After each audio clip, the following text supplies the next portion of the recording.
Hi friends, இந்த வீடியோவில் என்ன பார்க்க போகிறோம் அப்படின்னா universal asynchronous receiver transmitted UART அந்த கான்செப்ட்டு எப்படி இன்டர்ஃபேஸ் பண்ணி பிசியில் ஒரு கேரக்டர் ரிசீவ் டிரான்ஸ்மிட் எப்படி பண்ணுறது அப்படிங்கிறத பார்க்க போகிறோம். ஓகே, இப்போ நம்மகிட்ட STM8S டெவலப்மெண்ட் போர்டு இருக்குது. கஸ்டமைஸ் போர்டு நான் வச்சுருக்கேன். நீங்கள் டெவலப்மெண்ட் போட்டிருந்தாலும் okay.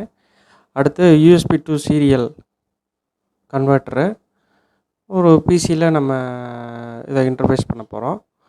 USB to serial converter வந்து CP2102 USB 2.0 UART serial converter use பண்ணியிருக்கேன் நான்.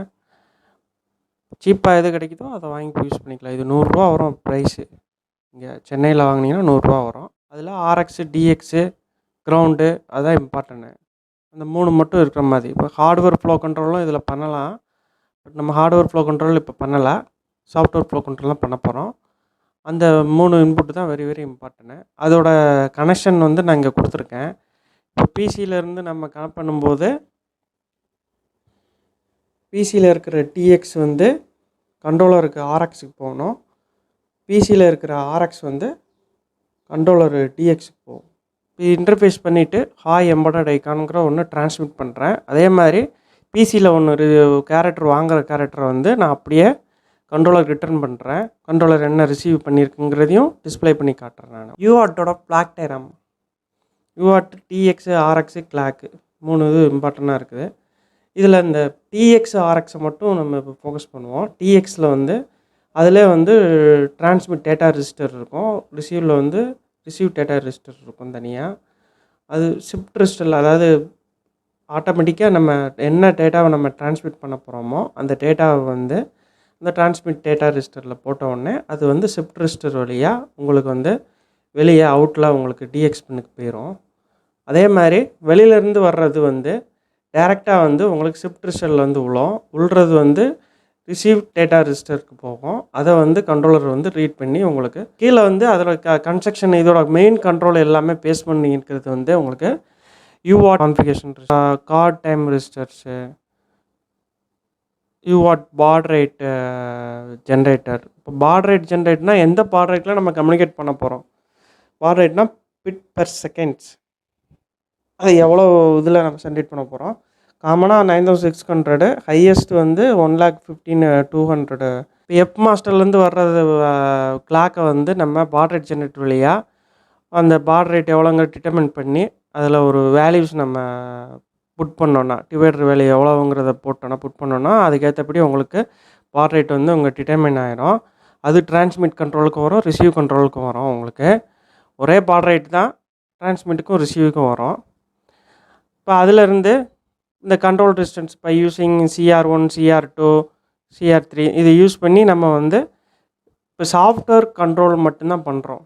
நெக்ஸ்ட் வந்து UART இன்டரப்ட்ஸ். UART இன்டரப்ட்ஸில் டிரான்ஸ்மிட்டில் வந்து transmit data register empty interrupt இருக்குது. அதுக்கு வந்து என்ன ஃப்ளாக்னா TXC, எனேபிள் கண்ட்ரோல் பிட் வந்து TAEN, டிரான்ஸ்மிஷன் கம்ப்ளீட்டுக்கு வந்து TCIN அது உங்களுக்கு கண்ட்ரோலு. இப்போ ரிசீவுக்கு வந்து receive data ready, overrun, idle, line detected, parity, break, header. இதெல்லாம் வந்து ரிசீவ் டைப்பில் வரும். அதோட ஈவெண்ட் பிளாக் என்ன, அதோட கண்ட்ரோல் பிட் என்னங்கிறத இந்த டயக்ராமில் என்னென்னா UART இன்டரப்ட் மேப்பிங் டயக்ராம் இது.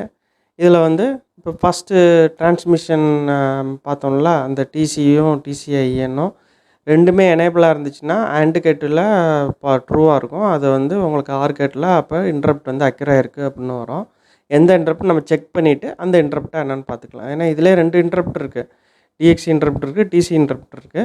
இப்போ TXயாக எதுனா அந்த ஃப்ளாக்கை வந்து நம்ம செக் பண்ணோம், ஸ்டேட்டஸ் செக் பண்ணாலே நமக்கு தெரிஞ்சிடும். அதே மாதிரி ரிசீவில் இவ்வளோ இன்டரப்ட்ஸ் இருக்குது. அந்த இன்டரப்ட்ஸில் வந்து எந்த இன்டரப்ட் அக்கராக இருக்குங்கிறது நம்ம இன்டரப்ட் அக்கரான உடனே உங்களுக்கு அவுட்புட் வந்துடும். பட் உள்ளே போய் நம்ம செக் பண்ணுறோம் இந்த ரெஜிஸ்டர்ஸ் எல்லாமே. இப்போ UART ரெஜிஸ்டர்ஸ் மேப் என்னென்ன இருக்குன்னா அதோட ரீசெட் வேல்யூ அப்படிங்கிறத இதில் பார்க்குறோம் இந்த டேப்லேஷனில். இப்போ UART status register, UART data register, UART baud rate generation register, UART configuration ரெஜிஸ்டரில் 1 to 5, கார்ட் டைம் ரெஜிஸ்டர்ஸு, ப்ரீஸ்கேலர் ரெஜிஸ்டர். இவ்வளோ ரெஜிஸ்டர்ஸ் இருக்குது. இதில் வந்து UART ஸ்டேட்டஸ் ரெஜிஸ்டர்ஸ் அப்படின்னா இந்த இன்டரப்ட் வந்திருக்கா வரலையா, அக்யூரா இருக்குது. இப்போ டிரான்ஸ்மிட் ஒரு டேட்டா அனுப்புகிறோம், அப்போ டிரான்ஸ்மிட் ஆகிருச்சா, கம்ப்ளீட் ஆயிருச்சா, அதே மாதிரி ஏதாவது ரிசீவ் ஆகிருக்குன்னா ரிசீவ் ஆகிருச்சா, இன்டரப்ட் அக்கர் ஆகிருக்கா, அந்த சீக்வன்ஸை பார்க்குறதுக்காக ஸ்டேட்டஸ் ரெஜிஸ்டர் யூஸ் பண்ணுவோம். இப்போ டேட்டா ரெஜிஸ்டர் வந்து ஒரு டேட்டாவை நம்ம ட்ரான்ஸ்மிட் பண்ணுறோன்னா ஒரு டேட்டாவை அந்த ரெஜிஸ்டரில் போட்டால் சென்ட் ஆகிரும். ரிசீவ் பண்ணும்போது அந்த டேட்டாவை அந்த ரெஜிஸ்டர்லேருந்து நம்ம ரீட் பண்ணோன்னா ரிசீவ் ஆகிரும். அடுத்து UART பாட் ரேட் ஜென்ரேட்டேஷனில் வந்து UART பாட் ரேட்டர் ஜென்ரேஷன் ரெஜிஸ்டரில் வந்து PRR1 வந்து UART டிவிஷனில் அந்த பிட்டில் மொத்தம் 0 to 15 இருக்குது. அது 0 to 15ல் PRR1 வந்து 4 to 11 மட்டும்தான். அதே மாதிரி PRR2ல் வந்து ஃபஸ்ட்டு 4 வந்து 0 to 3யும் செகண்ட் 4 வந்து அப்பர் வந்து 12 to 15ம் இருக்கும். உங்களுக்கு இது கால்குலேஷனில் நெக்ஸ்ட்டு பார்க்கும்போது உங்களுக்கு அண்டர்ஸ்டாண்ட் ஆகும். அடுத்து CR1, CR2, CR3, CR4. இப்போ CR1 தான் வந்து நமக்கு வந்து இன்டரப்ட் எனேபிள் பண்ணுறது. CR1, CR2 வந்து இன்டரப்ட் எனேபிள் பண்ணுறது. டிரான்ஸ்மிட் இன்டரப்ட்டும் ரிசீவ் இன்டரப்ட்டும் எனேபிள் பண்ணுறதுக்கு CR2 யூஸ் பண்ணிக்கிறோம். அதுக்கப்புறம் அதோட ஆப்ஷனில் உங்களுக்கு வந்து CR3 அந்த கிளாக் பொலாரிட்டி, இந்த கிளாக் வந்து சொன்னோம் பார்த்தீங்களா, அந்த கிளாக் வந்து இன்புட் கிளாக்கை பொறுத்து நம்ம டேட்டாவை வந்து எடுக்க போகிறோம். அந்த கிளாக் அப்புன்னா அந்த பொலாரிட்டி, பேஸு, LPCL அந்த இதை வந்து நம்ம இதில் வந்து செட் பண்ணணும். இங்கே பாட் ரேட் ஜென்ரேஷனுக்கு ஃபார்முலா வந்து என்னென்னா, எவ்வளோ பாட் ரேட் நம்ம நீடட் பாட் ரேட்டோ அது equal to F master divide by UART. எக்ஸாம்பிளுக்கு இங்கே கீழே போட்டிருக்காங்களா 10 மெகாஹெர்ட்ஸ்னு வச்சுக்கோங்க. நம்ம யூஸ் பண்ணுறது 16 மெகாஹெர்ட்ஸ். எக்ஸாம்பிளுக்கு சொல்கிறோம் 10 மெகாஹெர்ட்ஸ் 9600னா 10 மெகாஹெர்ட்ஸுக்கு 9600 இப்போ டிவைட் பை 9600 போட்டிங்கன்னா UART டிவிஷன் எவ்வளோ கிடைக்கும்? 1042 டெசிமல். அதே ஹெக்ஸில் மாற்றும்போது 0412. ப்ரீவியஸாக என்ன சொன்னோம்? PRR1 வந்து 4 to 11 உள்ளது. அப்போ 41ங்கிறது PRR1ல் வரும். PRR2ல் வந்து 02ங்கிறது இங்கே வரும். கால்குலேஷனுக்கு அவங்களே ஒரு டேபிளேஷன் கொடுத்துருக்காங்க, என்னென்ன பாட் ரேட்டுக்கு என்னென்ன இது ஒன்று. இப்போ இதில் வந்து ப்ளஸ் ஆர் மைனஸ் இருக்கும். அக்யூரேட்டாக அந்த பாட் ரேட்டுங்கிறது கிடைக்காது. ப்ளஸ் ஆர் மைனஸ் எரர்ஸ் இருக்க தான் செய்யும். அது எவ்வளோ எரர்ஸ் வந்து அக்கேர் ஆகும். இப்போ 16 மெகாஹெர்ட்ஸ் எடுத்துக்கிட்டிங்கன்னா 1,15,200க்கு வந்து அந்த இதுக்கு வந்து -0.080% வந்து எரர் இருக்க சான்ஸ் இருக்குது. அதில் வேல்யூ வந்து 00 UART டிவிஷன் வேல்யூ வந்து 008B. PRR1 வந்து 8, PRR2 வந்து 0B. 16 மெகாஹெர்ட்ஸையே வந்து அந்த பாட் ரேட்டை டுவெல் பண்ணிங்கன்னா 138ங்கிறது வரும். உங்களுக்கு 138.8னா 139.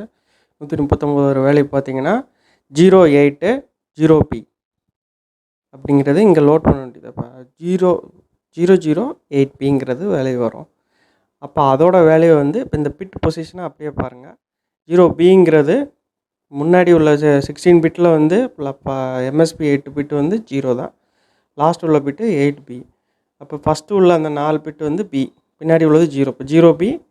செகண்ட் உள்ளது வந்து 8, அது முன்னாடி உள்ளது வந்து 0. இப்போ 08. 080Bங்கிறத நம்ம லோட் பண்ணுறோம்.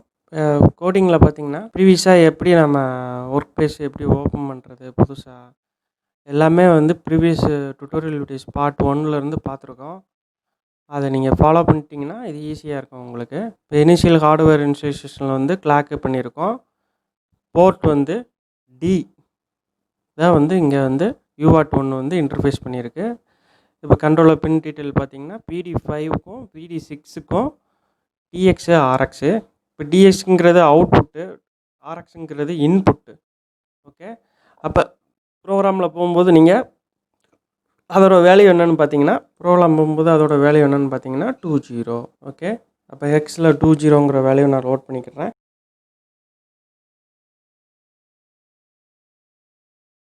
அடுத்து UART இனிஷியலாக வந்து எல்லாமே 0 பண்ணிக்கிறோம்.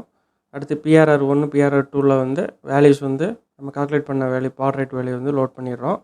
இது CR3யில் வந்து 7 கூட 7 டேட்டாவோட ஆர் பண்ணுறோம். கிளாக்கோட பொலாரிட்டி, கிளாக் பேஸு, LPCL இதெல்லாம் வந்து ஒன் பண்ணிட்டோன்னா நமக்கு அந்த பொலாரிட்டிக்கு ஏற்றபடி நமக்கு டேட்டா எடுக்கிற மாதிரி. UART CR2வில் வந்து சிங்கிறது பண்ணுறோம். அதாவது இன்டரப்டை வந்து டிரான்ஸ்மிட்டு ரிசீவ் இன்டரப்டை வந்து எனேபிள் பண்ணுறோம். அடுத்தது அதிலே வந்து ரிசீவ் இன்டரப்ட்டை மட்டும் எனேபிள் பண்ணுறேன் நான். இப்போ அந்த ரிசீவ் இன்டரப்ட்டை மட்டும் எனேபிள் பண்ணால் டிரான்ஸ்மிட் வந்து போலிங் டைப்பில் பண்ணியிருக்கோம். இப்போ போலிங் டைப்னால் என்னென்னா, நம்ம தேவைப்படுறப்ப நம்ம டேட்டா போட்டு ரைட் பண்ணிக்கிற மாதிரி, இன்டரப்ட் மாதிரி பண்ணாமல் போலிங் டைப்பில். ரிசீவ் மட்டும் இன்டரப்ட் டைப்பில் பண்ணியிருக்கோம். அப்போ ரிசீவ் இன்டரப்ட் ஏதாவது ரிசீவ் ஆச்சுன்னா இன்டரப்ட்டில் ப்ராசஸ் பண்ணோம். அந்த இன்டரப்ட் வந்து நம்ம ஆல்ரெடி ப்ரீவியஸாக பார்த்தோம். இன்டரப்ட் மேப்பிங்கில் வந்து அந்த ரிசீவ் இன்டரப்ட் வந்து 18 இருக்கும். அந்த 18க்குள்ளதில் வந்து ஐஎஸ்ஆர் UART 1 வந்து நான் வந்து ஃபங்க்ஷனை வந்து அங்கே ப்ளேஸ் பண்ணிக்கிறேன். இப்போ 18th இன்டரப்ட் அக்கறை ஆச்சுன்னா ஐஎஸ்ஆர் UART 1 ஃபங்க்ஷனுக்கு வந்து உங்களுக்கு போகும். UART இன்டரப்ட்டில் பார்த்தீங்கன்னா, ரிசீவ் இன்டரப்ட் பார்த்தீங்கன்னா, இப்போ ஒரு டேட்டா வந்து ஸ்டேட்டஸ் ரிஜிஸ்டரில் ரீட் பண்ணுது. அது 0வாக இல்லாமல் இருந்துச்சுன்னா ஏதோ ஒரு இன்டரப்ட் அக்கறை ஆகிருக்கு. இப்போ உள்ளே வந்து ஸ்டேட்டஸ் ரிஜிஸ்டர் வந்து 20ன்னு இருக்குது பார்க்குது. 20னா வந்து ரிசீவ் இன்டரப்டான்னு செக் பண்ணுது. ரிசீவ் இன்டரப்டாக இருந்துச்சு அப்படின்னா, அது தான் 1 இருந்துச்சு அப்படின்னா, அந்த டேட்டாவை தூக்கி ஒரு வேரியபிளில் போட்டு அதை வந்து ஒரு அரேயில் போட்டு அதை வந்து நம்ம வந்து ஒரு இன்க்ரிமெண்ட் பண்ணுறோம். நார்மலாக ஒரு பாயிண்டர் வந்து வச்சுருப்போம். அந்த பாயிண்டர் வந்து இன்க்ரிமெண்ட் ஆச்சுன்னா உங்களுக்கு அதை யூஸ் பண்ணிக்கிற மாதிரி. இப்போ இதில் டிரான்ஸ்மிட் பண்ணுறப்ப எப்படின்னா, அந்த 7th பிட் வந்து டிஎக்ஸி வந்து எம்டியாக இருந்தால் மட்டும்தான் நம்ம வந்து டிரான்ஸ்மிட் பண்ண முடியும். ப்ரீவியஸாக லோட் பண்ணியிருந்த ஏதோ ஒரு டேட்டா அனுப்பிட்டுருக்கோம் அப்படின்னா எம்டியாக இருக்காது. அப்போ அதை செக் பண்ணுறோம் நம்ம. அது வந்து எம்டியா என்னன்னு செக் பண்ணுறோம். எம்டியாக இருந்துச்சுன்னா நம்ம டேட்டாவை புட் பண்ணிடுறோம். அந்த டேட்டா ரிஜிஸ்டரில் புட் பண்ணிடுறோம். நம்ம சென்ட் ஆயிரும். ப்ரோக்ராம் வந்து இம்ப்ளிமெண்ட் பண்ணதை கண்ட்ரோலரில் ப்ரோக்ராம் பண்ணுறோம். பண்ணிவிட்டு அது ஆன் பண்ண உடனே ப்ரோக்ராம் பண்ணியாச்சு. ஆன் பண்ண உடனே ஹாய் எம்பெடட் ஐக்கான்ங்கிறத டிஸ்பிளே பண்ணுற மாதிரி பண்ணியிருக்கேன். டெராட்டமில் வந்து நீங்கள் ஓப்பன் பண்ணும்போது இன்ஸ்டால்டு யூஎஸ்பி எதுவோ அந்த இதை ஓப்பன் பண்ணிவிட்டு என்னோடதில் அதை காட்டிச்சு உங்களுக்கு 21 போட்டு. இதில் பாட் ரேட் வந்து மாற்றுங்க. டேட்டா 8 பிட் தான், பேரிட்டி 4 தான், ஸ்டாப் பிட் வந்து 1 தான். ஃப்ளோ கண்ட்ரோல் கிடையாது. இதில் சாஃப்ட்வேர் தான் பண்ணுறோம், ஹார்ட்வேர் ஃப்ளோ கண்ட்ரோல் கிடையாது. இப்போ நான் சிஸ்டத்தை ஆன் பண்ணும்போது ஹாய் எம்பெடட் ஐக்கான்ங்கிறது உங்களுக்கு டிஸ்பிளே ஆகும். இப்போ நான் என்ன கேரக்டர் டைப் பண்ணுறேனோ அந்த கேரக்டர் வந்து அப்படியே ரிஃப்ளெக்ட் ஆகும். UART வந்து சக்ஸஸ்ஃபுல்லாக கம்ப்ளீட் பண்ணியாச்சு ஃப்ரெண்ட்ஸ். இந்த வீடியோ பிடிச்சிருந்துச்சுன்னா லைக் பண்ணுங்கள், ஷேர் பண்ணுங்கள், சப்ஸ்கிரைப் பண்ணலைன்னா சப்ஸ்கிரைப் பண்ணுங்கள். தேங்க்யூ ஃபார் வாட்சிங். கீப் வாட்சிங்.